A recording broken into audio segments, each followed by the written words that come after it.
Happy New Year to you all. I am sure praying that 2021 is going to be a better year.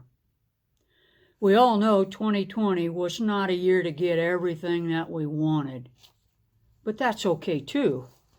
In 2021, we need to appreciate everything that we do have. Life is not about who we once were. It is about who we are now and who we can be with the potential that we all have been gifted with.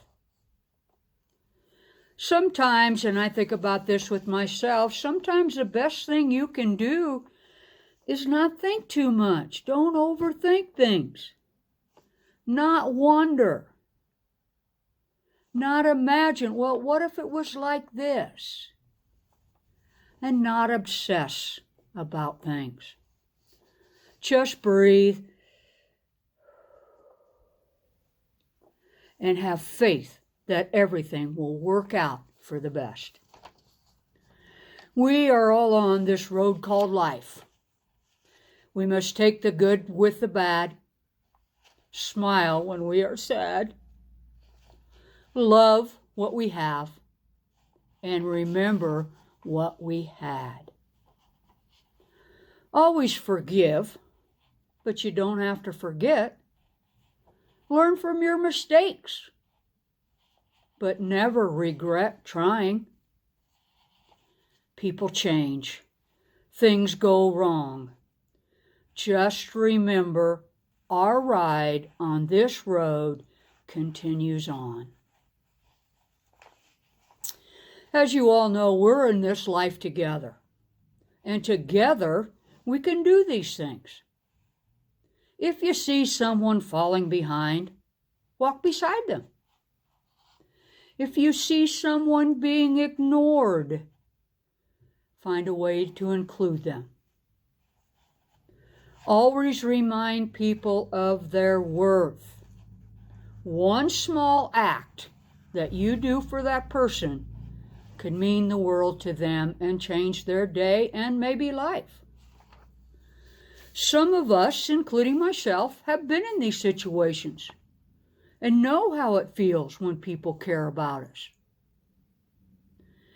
Did you notice that I did not mention anything about being hurt? But I wanted to feel the good that people had done for me and others. Oh, I have a very good feeling story to tell you about a nurse in a pediatric ward. Before listening to the little one's chest, she would plug the stethoscope into their ear and let them listen to their own heart. Their eyes would always light up with awe, but she never got a response equal to a young 4-year-old. Gently she tucked the stethoscope into his ears and placed the disc over his heart. "Listen," she said. "What do you suppose that is?" He drew his eyebrows together in a puzzled look and looked up as if he was lost in the mystery of the tap, tap, tapping deep in his chest. Then his face broke out in a wondrous grin, and he asked, "Is that Jesus knocking?" Doesn't that get to your heart?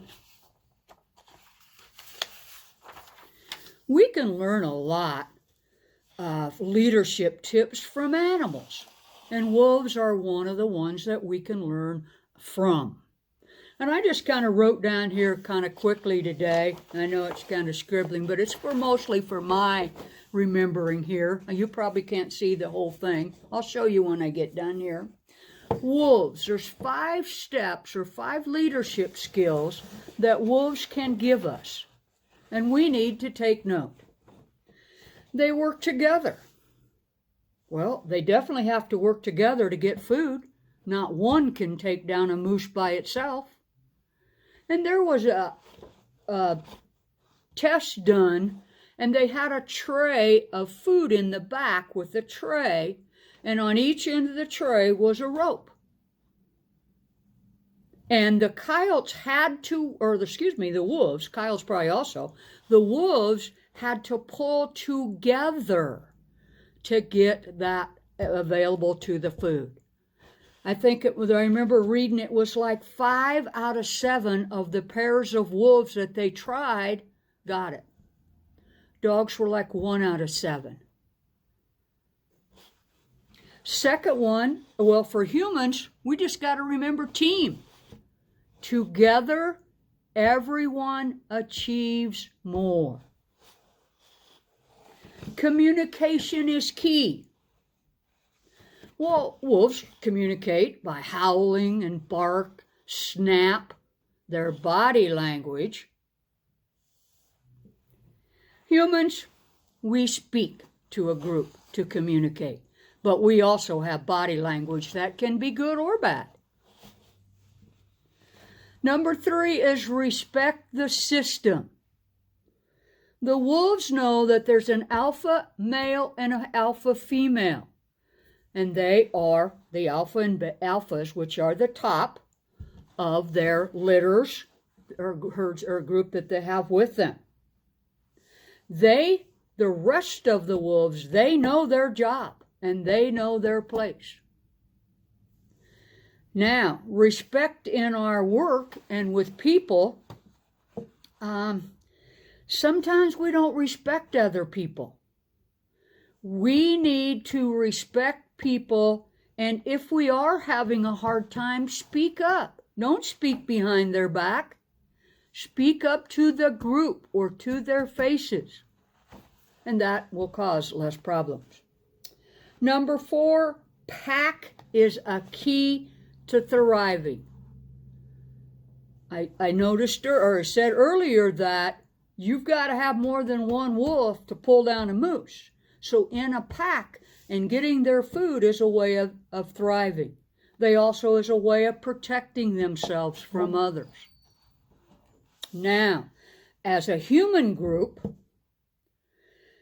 the things we're going through, the work, the hard times, it still means we have to work together. And that means we have to work harder and we have to respect each other to solve problems. And the last one, I wrote pretty small here. The last one is the team that plays together stays together. They each have their job, their place, they know what to do, but they all play together. They engage together. And that helps their system. For humans, we need to get to know each other that we work with, our co-workers. Get to laugh with them, engage in some events, know them as a person, and it's a lot easier to work with them if you do. Now, the last thing I would like to say is wolves are together. People should be together. People should be kind to each other. I have pushed that kind thing for a long time. I did in my classroom, that we have to be kind. Being a leader is not about being in front. It's about taking care of your team. And I had this when I taught school and we would have to go to lunch and we ate with the kids. I always made sure I was the last one to get my tray. Other teachers would jump ahead of the kids and go sit down. But I felt that that's where my wolf job was, to stay behind and make sure everybody got their meal. And then we sat down together. The last thing is, and I know I've shared this prayer with you before, but the pandemic is still among us. And it's going to affect us this year. And I do not know the author of this poem. It's a prayer for pandemic. May we who are merely inconvenienced remember those whose lives are at stake. May we who have no risk factors remember those who are most vulnerable. May we who have the luxury of working from home respect and support those who must choose between preserving their health or paying their rent. May we who have flexibility to care for our children when their schools close remember those who have no options. May we who have to cancel our trips, and I know we all canceled a lot last year, remember those who have no place to go. May we who are losing on our investments remember those who have no money to invest.